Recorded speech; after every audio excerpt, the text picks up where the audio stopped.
Take some acid.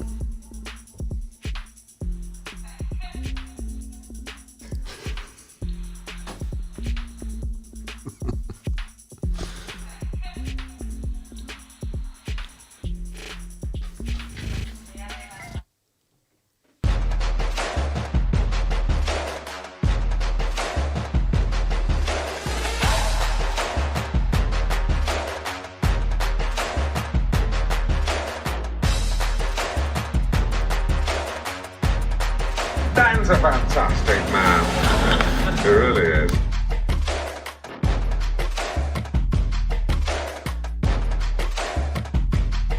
Ladies and gentlemen. What's going on, everybody? This is Dan French. This is the French Workbench podcast here on a Tuesday. And we have a full studio. We have a great couple of guests in here today. I'm your host. I've been your host for quite a while now. And I want to tell you guys, thank you so much. This is the most real behind-the-scenes information regarding financing, real estate, and entrepreneurs here in Las Vegas. And, we have a full studio. I want to go over and introduce my co-host, my good friend here, Mr. Rick Rains. Rick, what's happening, buddy? How are you? Good evening. Hey, I'm doing great. Thanks for coming back again, man. Hey, man. Sometimes I'm like, you know what? Rick's going to one day say, maybe I'm not going to come back. And you're like, you know what? I just enjoy it. I love it. Well, I don't think it's going to be anytime soon, but we'll see. We'll see, right? Hey, so what about the traffic out there right now? Traffic was easy tonight, man. Was it? I was running behind. I sent you a text, but I made up the time, and here I am. So we also have Mr. Brett Jenny over here. He's my co-host of another co-host. I don't know. How do you say that? Co-host of another mother. I don't know. No, what's going on, buddy? How are you? Just getting ready for old Saint Nick. Saint Nick, Gets old Saint But you Nick. don't have any kids, do you? No. You got a cat for myself, and a dog, though, don't you? I mean, I have 2 dogs and 2 cats and a wife. So I got a full house, man. you buy any presents for the pets or what? Myself. No, Yeah, yourself. No, we just give them some treats, whatever. What do you got planned this week, man? You got anything happening this week? No, just working like usual. Yeah. Yep. So we have a couple of guests here. So I want to say, a lot of people they do have questions about what's going on with contractors, material costs, labor. And so we got a couple of guys in here that are really experts at what they do. And it's really a pleasure to have them on. And so let's go ahead and introduce them first. I'm going to go ahead and bring up Mr. John over here. John, what's going on today, buddy? How you doing, buddy? Good. You're with Design Builders General Yes, sir. Contractor, right? Yes, sir, I am. Okay, man. So what's going on? How long you? First off, thanks for coming on. But how long have you been doing this type of job? I've been doing construction almost 30 years. I've been with Design Builders for 7. Okay. The company's been here in town for 30. Okay. And yeah, man, thanks for having us. Yeah, you've been doing this for a long time, and also we have your. I guess you can call him. I don't know if he's your boss, but we'll just go ahead and introduce Mr. Julio. Wow. Okay. Well, I wouldn't go that far. Colleague? Yeah, a colleague, right? You guys are like basically, you guys are yin and yang, I guess, right? You guys work together. You guys been doing things together for a while, right? That's a good way to characterize a A relationship. trusted partnership. Yeah, trusted partnership. So Julio, what do you do, and what's your role there as far as at Design Builders? I am a civil engineer. Graduated from the UNLV in 1993. I've got over 30 years experience. I'm a senior project manager for Design Builders. Excellent. So you guys, we have a lot of people that have problems where they're trying to get some things done around the house. Maybe they want to build something in their home, or maybe just build a home altogether. Also, too, we're going to talk to them about some of the commercial buildings and how that all works. But there's a lot of people out there with problems trying to find homes today. And we relate this to, financing real estate. Real estate, we're seeing, shortage of, materials. Material costs are going up. You see labor problems that some of these builders have. And so a lot of the problems we're going to address today, there has been some, signs and data that shows that some of these issues that we're seeing have become a little bit better, but we're still not out of the woods. I think there's still some things that we have to look at going into 2022 on the costs of overall materials and some of the labor and what you guys deal with on a daily basis. So let's go ahead and start talking a little bit about what you guys do and how you got started into this business. So I'm going to start with you, John, first. So how did you get started into working as a general contractor? Honestly, it goes back to when I was about 14, helping an uncle of mine who was a carpenter. Okay. And kind of that summer gig, side job thing. Yeah. And just evolving through high school, and one thing led to another, and then kind of saw it as wanted the management side of it actually sooner than later when I was a young kid. So had to prove myself, learn all the trades, kind of work my way up, and one thing led to another, and then started supervising and project management, and then kind of taking over that aspect of that, and went from California to New York. Okay. To here. Okay. And first thing I did here was a little project downtown called Backstage Bar and Billiards. And we built that out at Fremont Country Club, met some guys through that, and it just sort of elevated, and found myself in Henderson, found myself at Design Builders one day, and been running it for the last 5 of the 7 almost. Wow, okay. So, yeah, just kind of... Are the different states, do they operate completely differently as compared to here? Extremely differently. Believe it or not, Nevada is probably the most strict with... building departments. I bet. It's Really? So they're really bad with that, huh? You would think like California earthquakes and stuff. No, Yeah. you knock stuff out in California, New York, and then you get here and it's like So and the certification or license that you guys have is the wide range of everything. You can do from something super small to anything on the casino. correct. All Correct? of the above. Yep. Could From you a explain that a bathroom. little bit? So what we have is an AB Unlimited. Okay. And with the AB Unlimited, you basically have the ability to do something as small as a small kitchen remodel or a small bathroom remodel. Okay. Or take it from the civil engineering, the dirt of a new home. Okay. A full 3-story commercial building. Okay. Our license kind of covers all that. So the bid limits and the cost of the projects that would put certain people in a certain group. Sure. We're in all those groups. Okay. So the listeners that are watching here, is there an area that you primarily work in, or do you work in everything and you have different departments? So we work in everything and have different departments. Our like is new home construction or commercial tenant improvements. Okay. Oh, okay. But again, have the ability to do new commercial or new residential. But you find out over the years there's Niche. there's those sweet spots. Yeah. Get I understand. kitchen and bathrooms, and anybody in real estate knows that's where all the money is. That's where all the money is in construction too. Yeah. And it's the easiest to get in and out and kind of put the wow factor. Same on thing the when my home. brother owns a plumbing business in Wisconsin. He prefers new construction, just gets in the walls, doesn't have to Yep, compare to yep. remodels. You gotta. Yep. Yeah, I get it. Just on the So- time alone. So yeah, all that stuff kind of.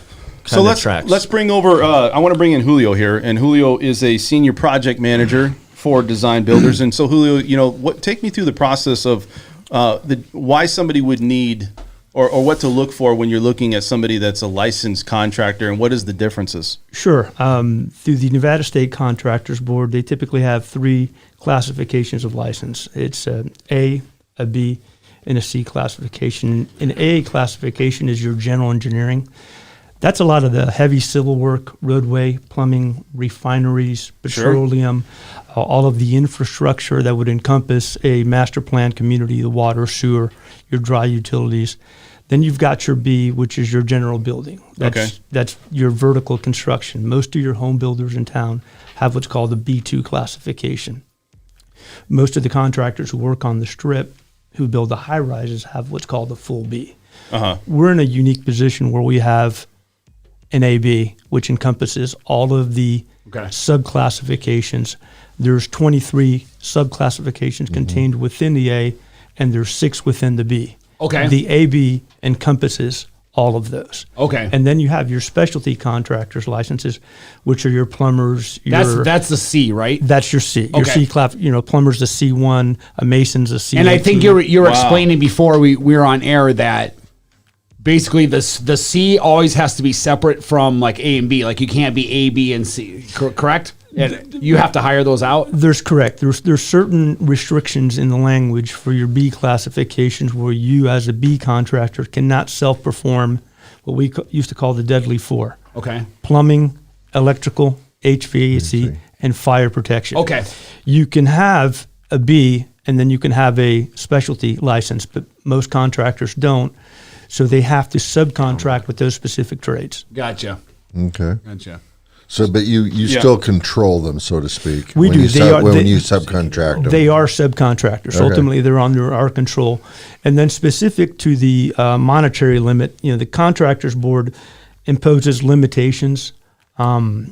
with the monetary limit, so that kind of limits the liability Gotcha. of what these contractors can do. Gotcha. Okay. So upon application for your contractor's license, you'll submit your financials, and based on the financial wherewithal, they'll determine what your monetary limit is.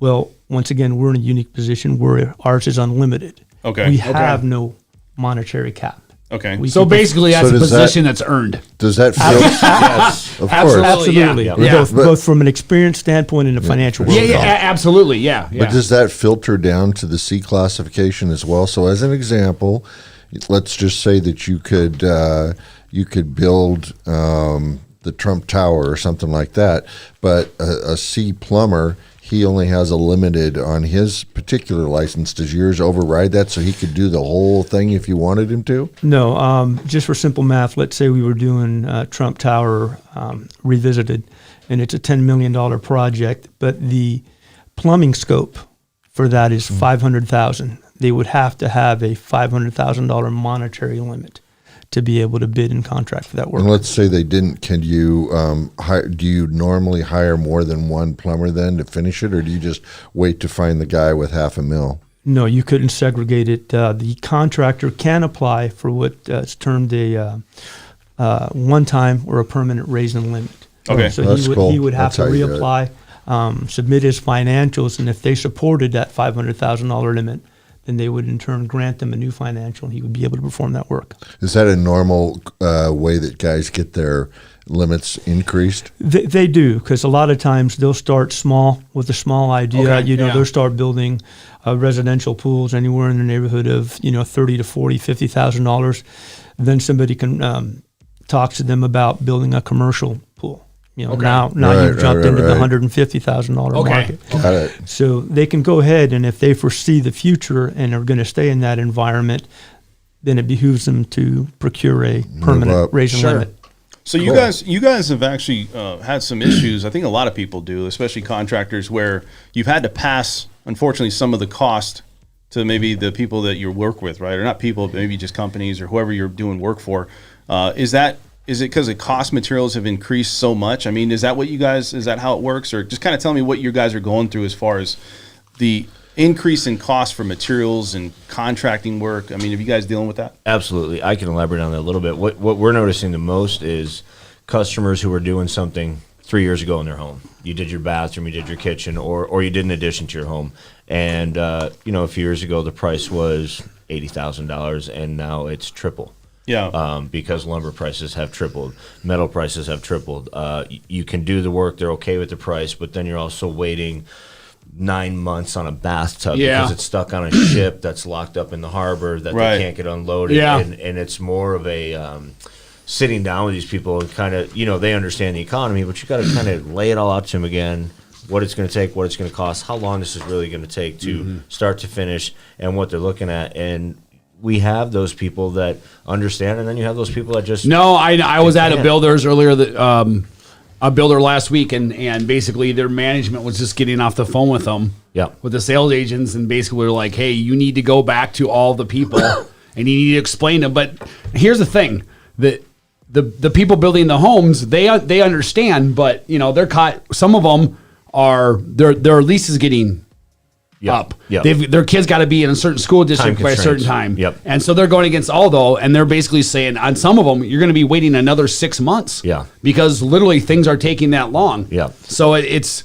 a strain on everybody. I mean, I understand the consumer, but then at the same point, what's the builder to do? Yeah, the biggest I thing I've mean- noticed is people that bring that up, and you have where was I going with that? Actually, is I completely lost my train of thought. Do you have another question? I'll give So- you here. so So, let me generally speaking, we just talked. You outlined rising prices you listed several things: lumber, metal, so on and so forth. Do you, from your perspective, do you have an idea what's causing that? Is it all from? Is it all foreign, or is it domestic? Is it a combination? Is it just that they can't? Is it labor that they can't get the stuff here? What's I think it's- the cause of it? I think it's all of it. And what the point I was going to make right before that, and then I'll come back to that, was our history in this town, we have a lot of subs that we work with, and you get everybody who submits you a bid says, good for 30 days. We've had that luxury of it's good for 60, it's good for 90. Yeah. So back to your thing, when COVID started and things started slowing down and people started moving and there was just people stopped producing things or, there's like 3 main mills that all the wood comes from, and one guy got sick, and that whole thing shut. It's kind of like the brake light effect on a highway. It's a whole chain of events. Just went and went and went, and now with guys that we call that we've worked with for 20 years, their bid's good for 30 days because their stuff's going up 15% on average every 30 days, and it's not stopping. So any number they give you is basically 15% a month. Yep. And that's being caused again by all those parameters that we just discussed. Yeah. Yep. And Just the price of metal. Do you see a turnaround or a slowdown in sight anytime soon? I've watched it slow down about a few months ago, and then I'm seeing it go up again.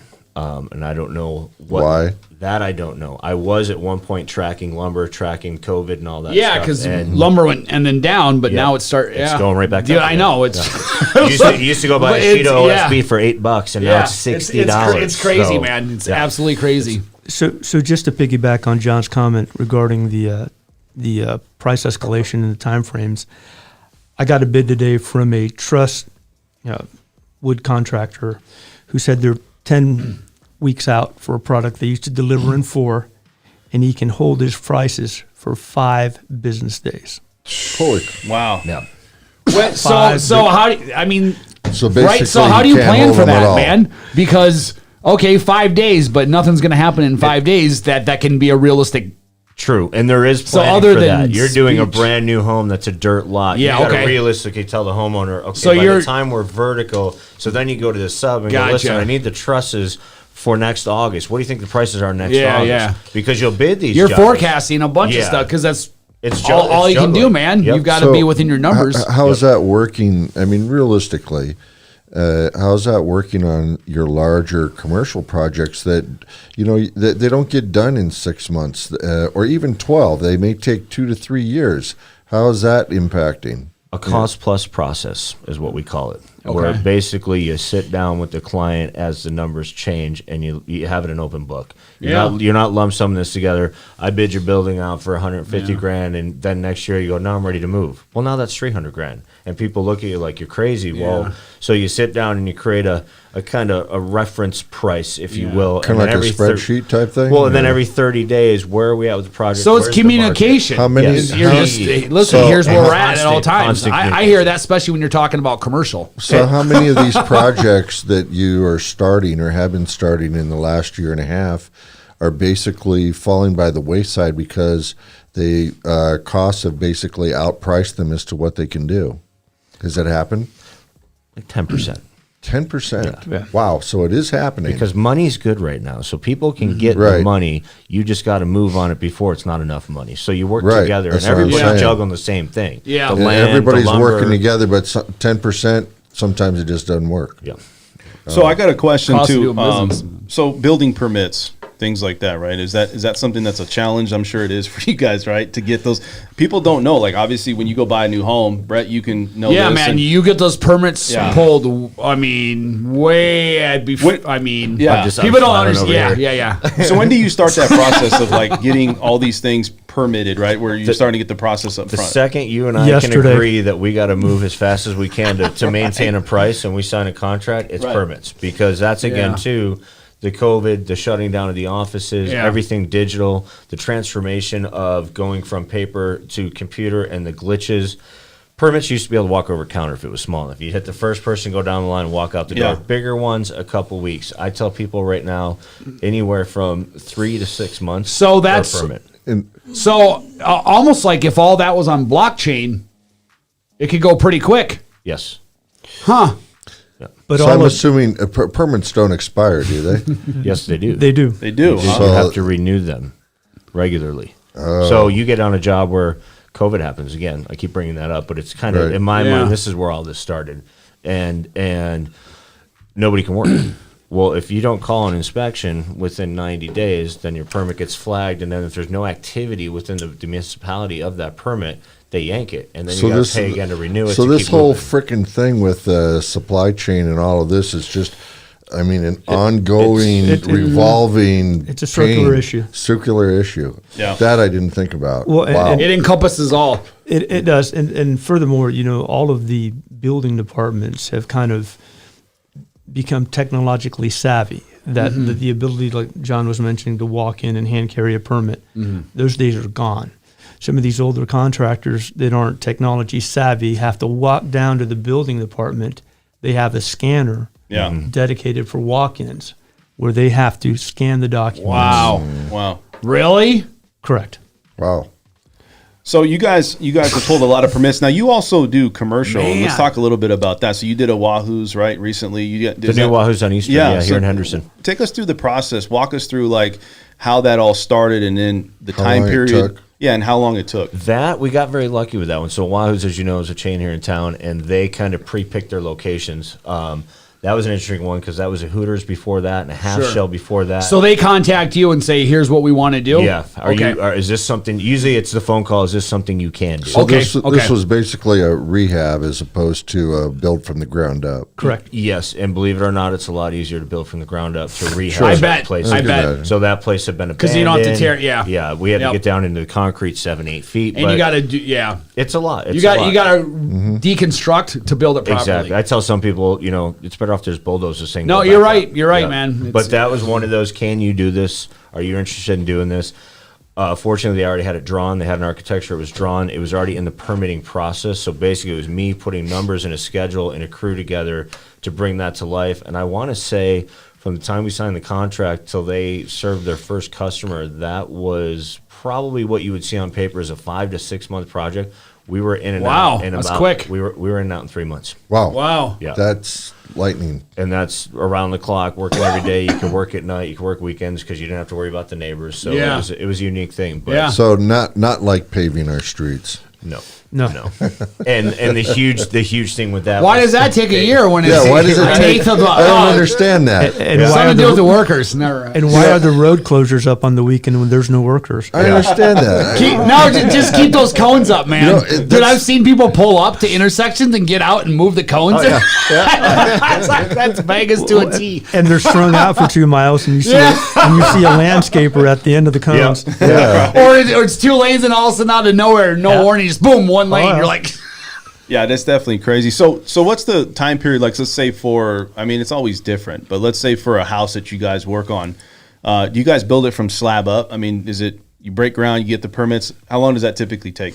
Depending on the size of the project, we're actually working on one right now off Blue Diamond that is currently dirt.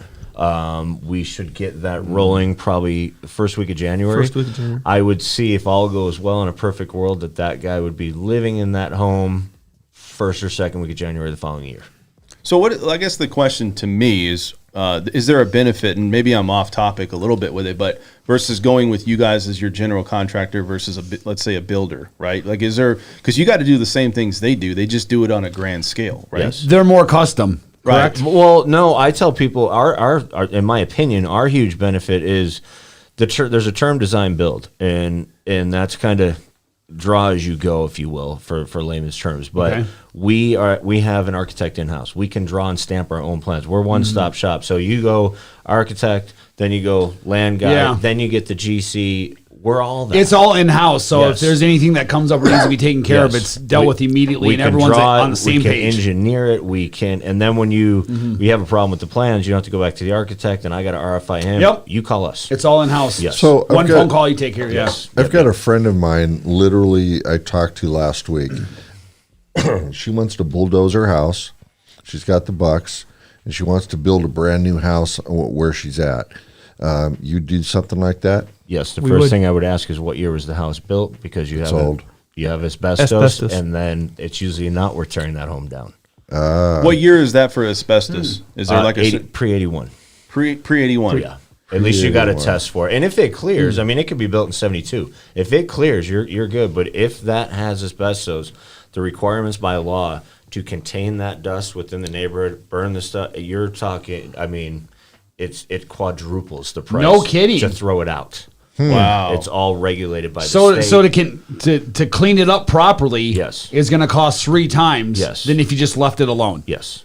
And to add to that, we used to do insurance work, so Wow. we're certified with IICRC. We Yeah. have all that stuff and the ability to do that as Yeah. well, which a lot of people go, I don't want to touch it. Do you do? No way explain it that way. Do you do, again, for the listeners that may want some more info, do you do smaller projects as opposed to $1 million homes or multi-million-dollar homes? Absolutely. All right. Absolutely. Okay. I That's just good to finished a know. bathroom for my neighbor. No, I meant in this particular instance. So her house, I believe she wants to is like 2,000 square feet. She wants to rebuild it to like 3,000. That's a very decent project for us. Okay. Yeah. Very Yeah. good. Do you guys have any, nobody has a crystal ball, but when do you guys think that the cost of materials and things will start to get back to normal? Do you think it'll be back to normal in 2022, or are you going to see these continued increases for everything we talked about? I don't feel comfortable answering that. I mean, I thought it was actually It's an kind of opinion.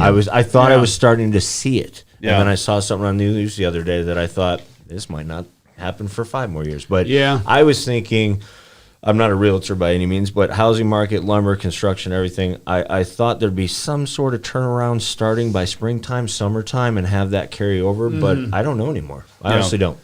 Where it's so unprecedented Yeah. of what. So You don't know. It's a just who crapshoot. knows, man? So, Your I have guess a- is as good as mine. Hey, Dan, can I ask one more Yeah, question? go ahead.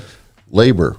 Where are you guys at on labor? Because we hear a lot about the shortage of labor.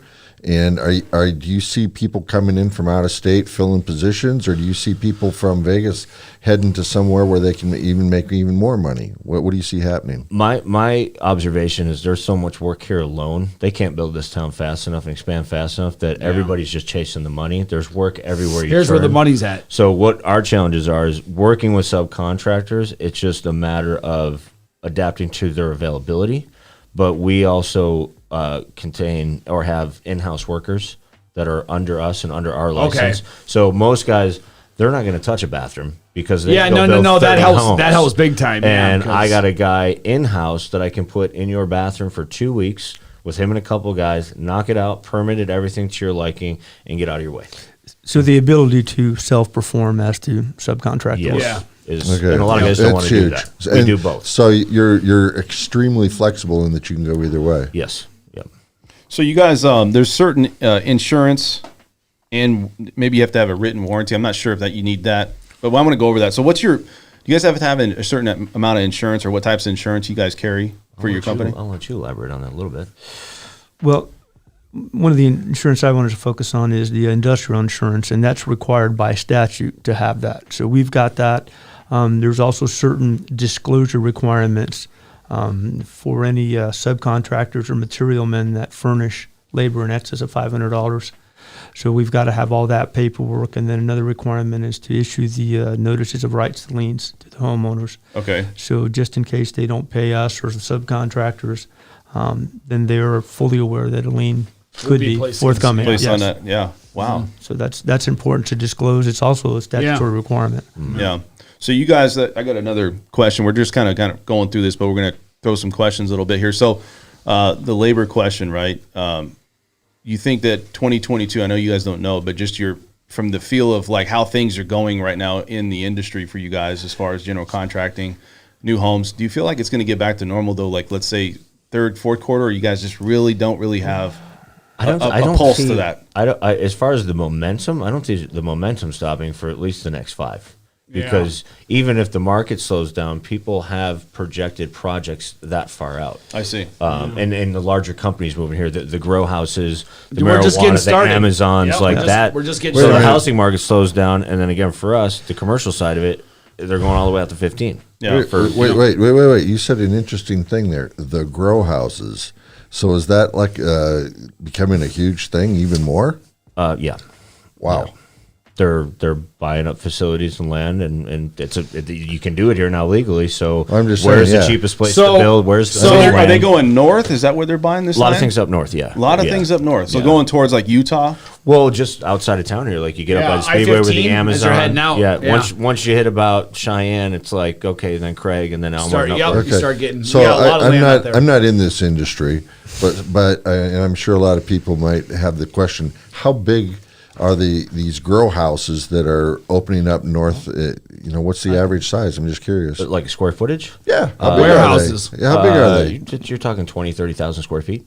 Okay, so basically a little bit smaller than your average Smith's store. Yes, a little bit smaller than your average Smith store with a price per square foot that's about triple your average Smith store. Just because they can get away with it? No, because of the requirements to do the grows, the dehues, the humidifiers, the lighting packages in there. It's a whole. Here's why they kind of go that route, which is when marijuana first became legal in Colorado first. Yes. Yep. Is the growers there were, they basically had to rent out these warehouses.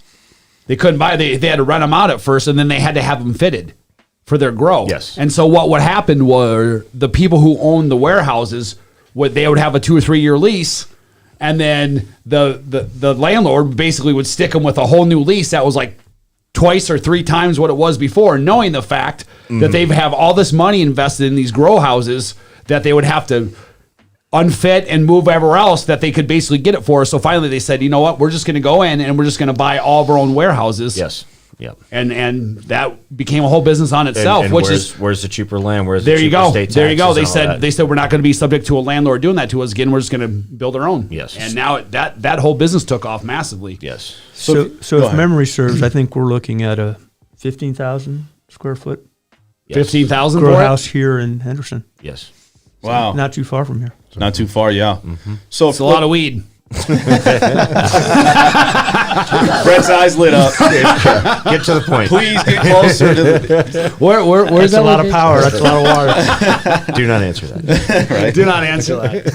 So we look at the challenges, right? So I want to kind of take me through the process of what a typical, like, does somebody go and bid with you, and it's like a process for that? Like somebody sits down with you, and then they kind of go through it, and it's like it's not just a one, time consultation. This could be a trending thing where it's like a consistency of a progression, you want to call it, of getting a deal done, right? It's not just A one and done. Yeah, it's not a one and done, right? For the most part for these deals.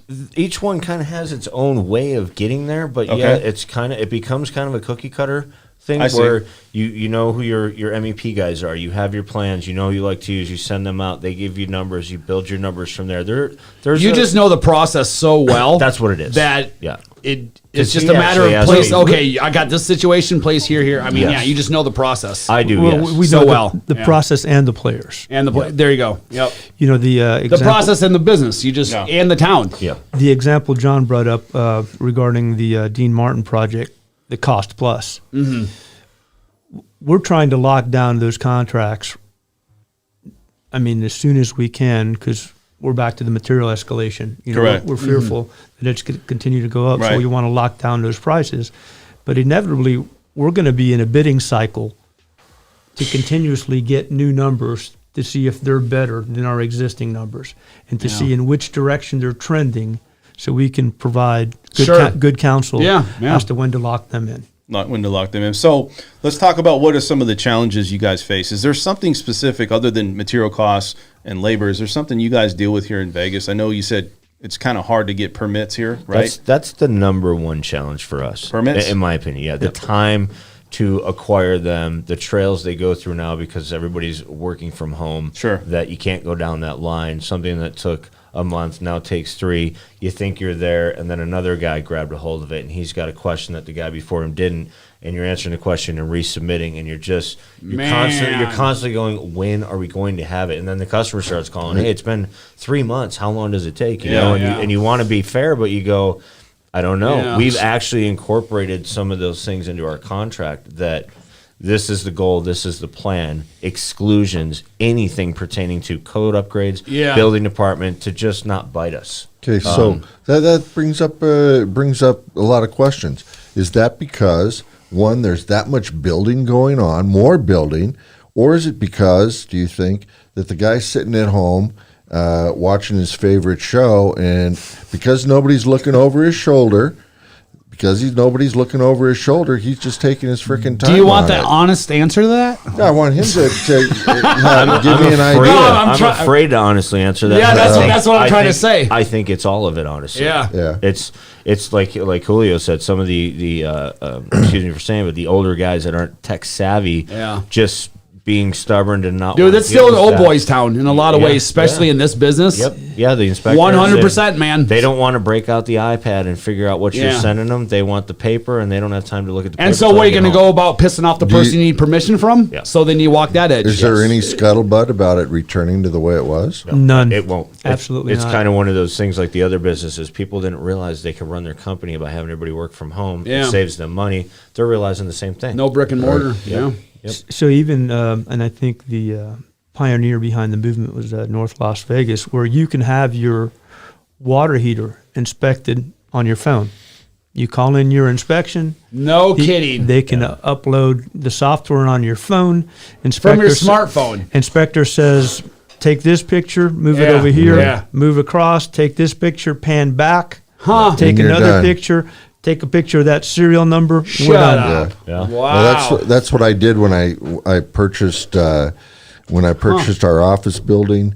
I had to have an inspection for some of the things that we do, and the guy wouldn't come out. I'm like, what do you mean you won't come out? He goes, I'm gonna send you some software, and what I want you to do is just to hold your phone up and go like this and show me certain aspects, and I'll tell you where to walk, and then it was done. But it's the first time I'd ever done it. I've done a couple of final just because the guy wanted to get through them. He was so backed up. You got an iPhone? Yep. Ready to FaceTime? Can you climb up on the roof? Can you show me the AC? Can you show me the jack that it's sealed? Yeah. Okay, you're good.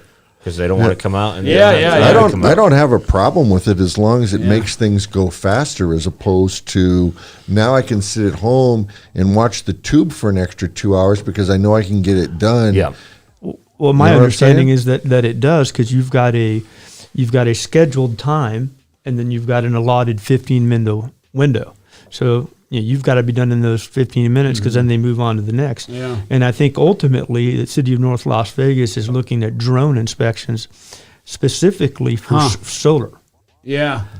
because you've got to access the roof, you've got to access the equipment. Yeah. So they're looking at manned drones, and then do the inspection via drone. Wow. Yeah. Yeah, that's crazy. That's the future. Sit at home and watch through the camera. That's the future. So Exactly. what's the biggest difference? So look, a lot of our clients that we deal with, we try to really relate, connect to people out there that's really looking to buy a home.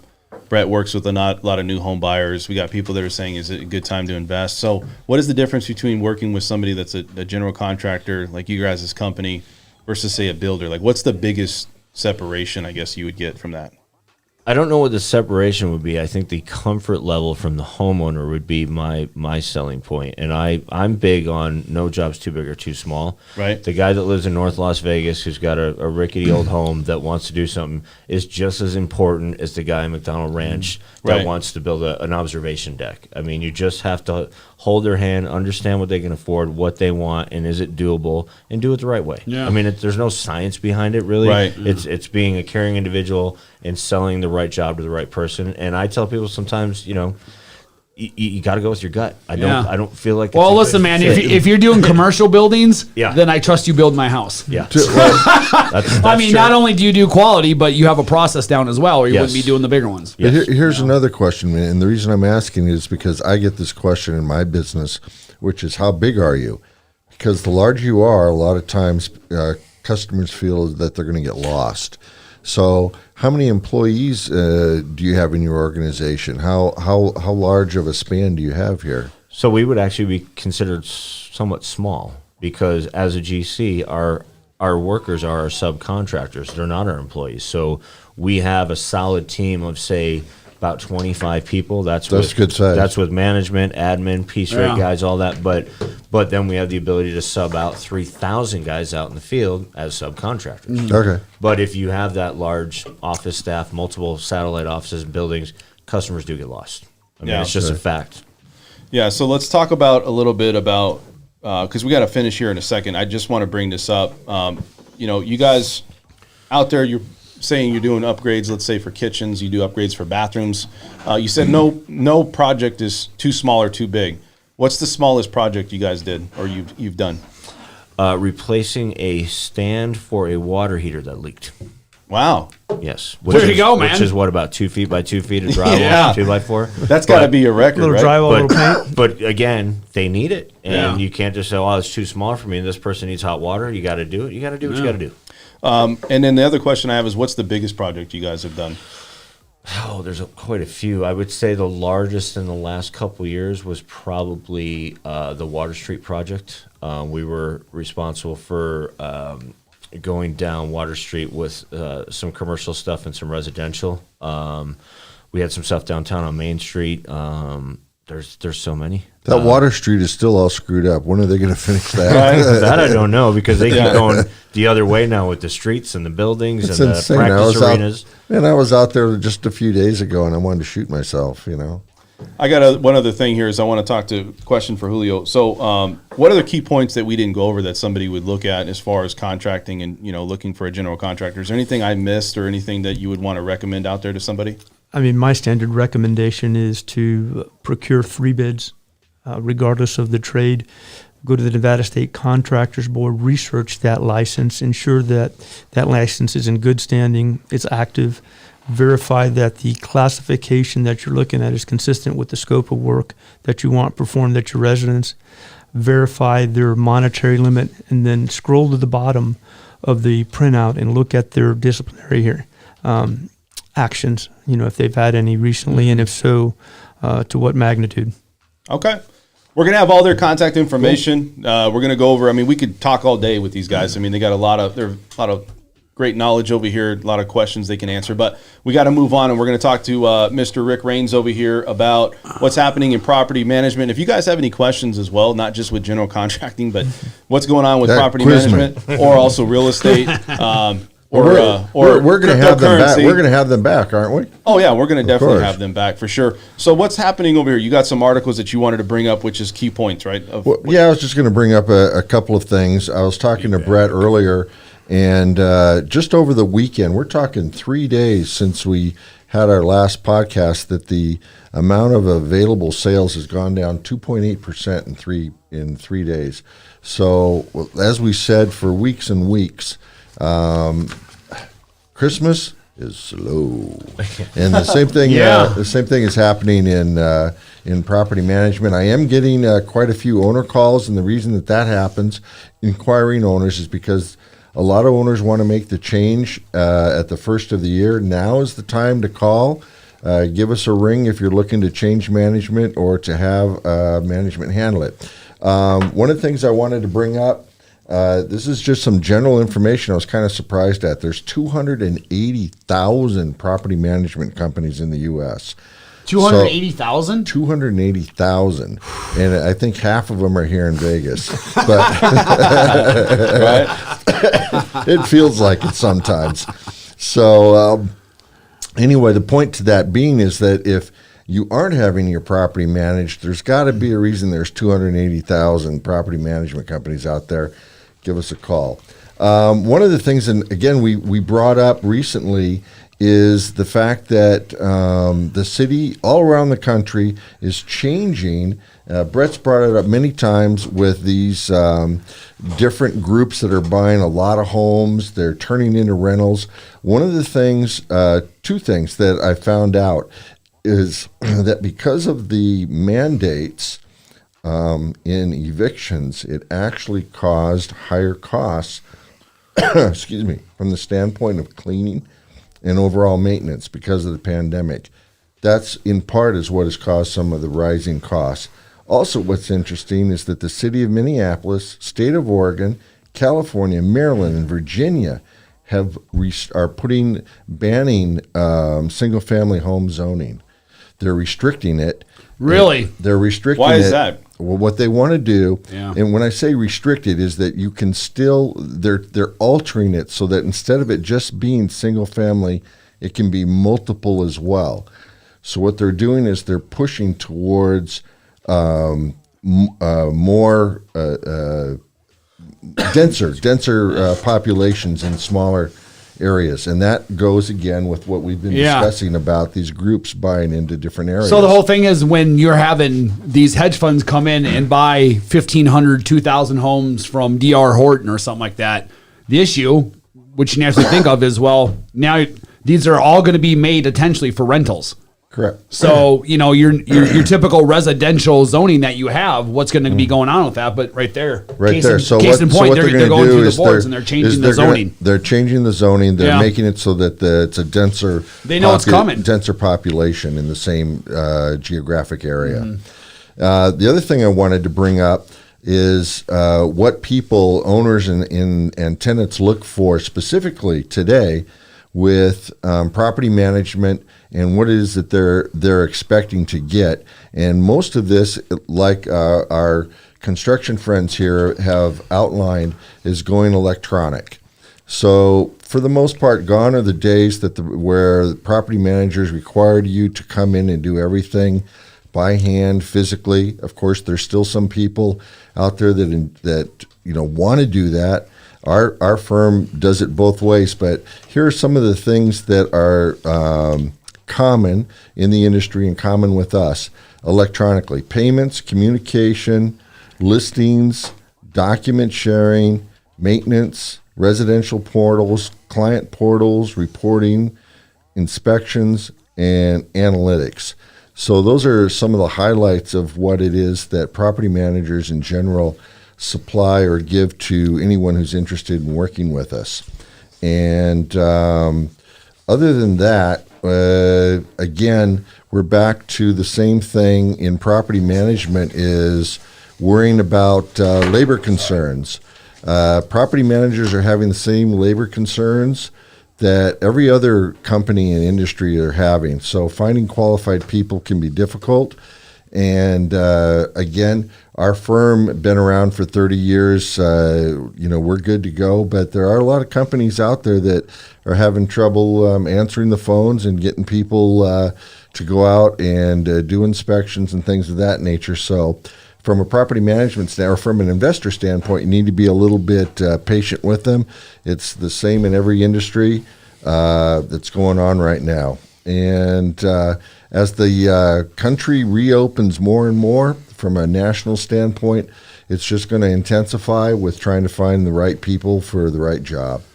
Agreed. And I think that's pretty much what I wanted to bring up tonight. So let me ask you a quick question, Rick. You got your Sure. hair, right? Did you get a hair transplant, or what is that, man? Because I'm looking at this, and we looked at it last week. You didn't really explain how this all started. Can you explain this? Remember those troll dolls?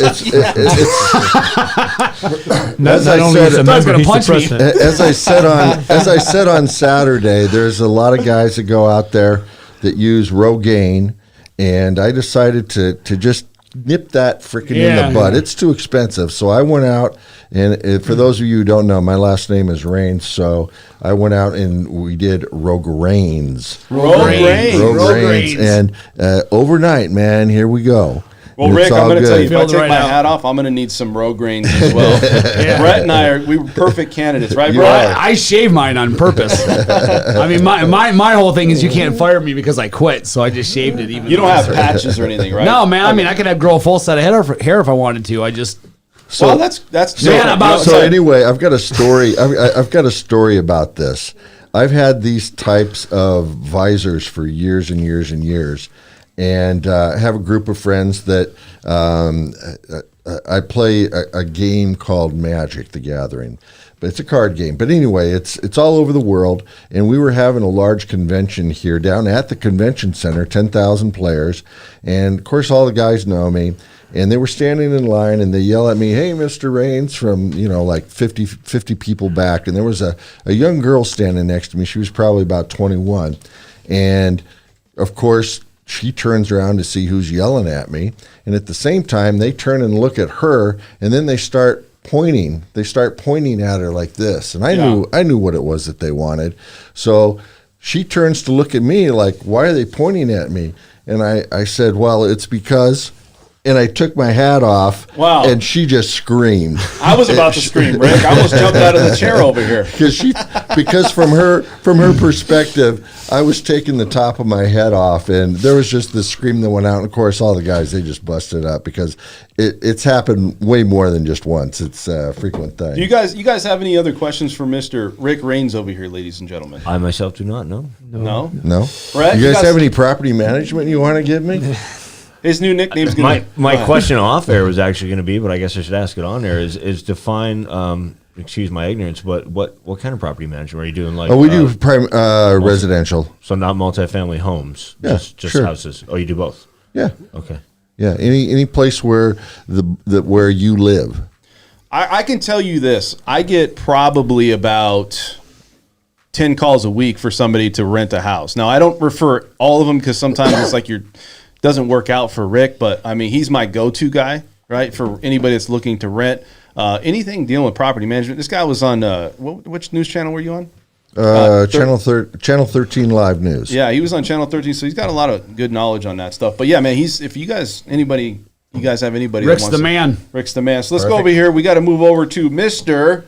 Brett Jenny himself, ladies and gentlemen. So Brett, what's happening in your world as far as real estate, cryptocurrency? Yeah, real estate, he covered a lot of it. I mean, the crazy thing about it is if we didn't already have low numbers, on Saturday we've gone down another 3% for listings on the market in 3 days. Yeah, is that normal though, right? You guys know what during this time. I don't think it's that normal, man. It goes down 3% for volume in 3 days. Yeah, but you know what? It's like this time of year, nobody's listing their home. Yeah, right? I get that, but it's like anything. It's the times and everything is magnified. The combination. Everything's magnified towards what it was. About cryptocurrency, quick. A few articles that were coming up this week did you see Jack Dorsey, the creator and owner of he stepped Twitter? down, right? Did you guys hear about that? he stepped down, but he basically came out and said that Bitcoin is going to be, what was it? His exact words were, Bitcoin will replace the U.S. dollar. Yeah, but didn't they say that 2 years ago? I'm just asking.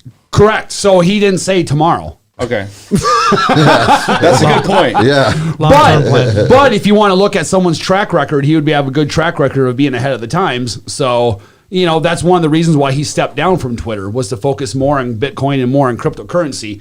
And to kind of talk a little bit about NFTs. So now Nike has gotten in the NFT game, and they just sold an NFT that they created. It's like those Bored Yacht Ape ones that Preston guy has. Yeah. They have their own, and it just sold for $23.5 million. What? Nike. Wow. You guys know what an NFT is? Okay, Brett, explain to them what an NFT is. An NFT is a non-fungible token. So, for example, like Bitcoin is not one, because you can exchange one Bitcoin for another Bitcoin. A non-fungible token means it's one of a kind. It's the only thing. Okay. So where it comes into useful play is with copyrights, right? So like say an artist, say like a band, right? Back in the day when you would sign a record label, the band would get about $1.90 out of every $10 album sale. The record company then would get $8.10 from every record sale. They would also have the rights mostly to your music. So when you went on tour, merchandising, if they sold your song to a TV show, wherever it was, they got the rights, not you. This is from the very beginning. It's established that basically you have the rights to this. You can even have it set up where every time that NFT of that copyrights gets sold in the future, you get an automatic cut of it. So like say take Van Gogh. He comes out with a painting, say he would have sold it when he was alive. He has say Picasso. Picasso has a painting, comes out with a painting, and it sells the first time around for $1 million. Well, he's alive for another 30 years, and in that 30 years, that one painting gets sold and resold 6 or 7 times. You can have it so that every time that painting gets sold, you automatically get rights from that. You get money, monetized value from that. You get a cut from it. You don't have to go to an attorney. You don't have to draft up documents. You don't have to do anything. The way that it's set up in the program is the automatic, when it sells, automatically in the program, you get the money. So one of the things that makes it easy for someone new, which I am too, is that these are digital.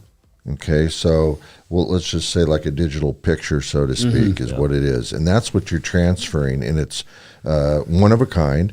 And so from your standpoint in the commercial industry, you can use this basically to transfer title on commercial buildings. So instead of going through a title company and all of this stuff, once it's established, you could go to another guy who's willing to trade it's forever. It's forever. And then through the blockchain, it's tracked, and you just if you wanted to, in a matter of minutes, go boop, and that's how long it took. Let me give you an example in your world how it would be useful. All legal. I spoke to another high-end builder that we had on the show a while ago. They have their own in-house architect and all that stuff. for example, the very first thing that people do with them are want to get the blueprints. You could put the blueprints in an NFT. And then you could sell those blueprints in an NFT. So you essentially have the copyrights, but yet there's a market where you can transfer those blueprints, boom, boom, boom, boom, boom, boom, like that. You don't ever have to do anything on your end, and you're automatically getting paid in the rights to every time. Every time. I mean, you could do See that. what I'm saying? You could do that for contracts, right? You could do that for contracts. So if you decided, he's writing this down. if you decided you want to have your business put in blockchain, you could have all of them written in smart contracts. The way that smart contracts are worked out, so that everything that you guys do is in a process. Yep. Right. All it is a computer program, so that it leads off a succession of other things. So the process that you have step 1, step 2, step 3, step 4. The way it's set up in the blockchain is that when that step 1 gets met, step 2 can't meet until step 1 gets completed. When that gets completed, that will unleash a chain of events that will allow the rest of them. And it's all you can open, make so that everybody. as short or as long as you. So you decide what you want it to do. So in our world, it would be a schedule that would have predecessor and successor activities. Correct. Yeah, correct. That And you can without store one, you can't everything on have blockchain. So you're taking away all that paperwork that's why I mentioned before, you're talking about the permits. Yep. I said if you had that on blockchain, it'd be done just like that. Anything else? And it's all it's all lock solid on the blockchain, so it can never be manipulated or tampered with or anything. Same thing with deeds. Think about all the foreclosures that happened back in 2008, 2009, 2000, whatever it was. So all of those were basically because the government came in and said, banks, you can't foreclose the way that you were doing it before. You have to bring in the original deed, which they couldn't because the loans have been sold and resold 6-7 times, and half of them were out of business. If all of those would have been stored on blockchain from the get-go, forever. Think about that. Yeah. So, Interesting. I could talk to you guys further about that, man. No problem. Yeah. So anything else that's going on? Let's kind of I know it's not a good relationship between stocks and you look at cryptocurrency. Actually, it is now. It is now, right?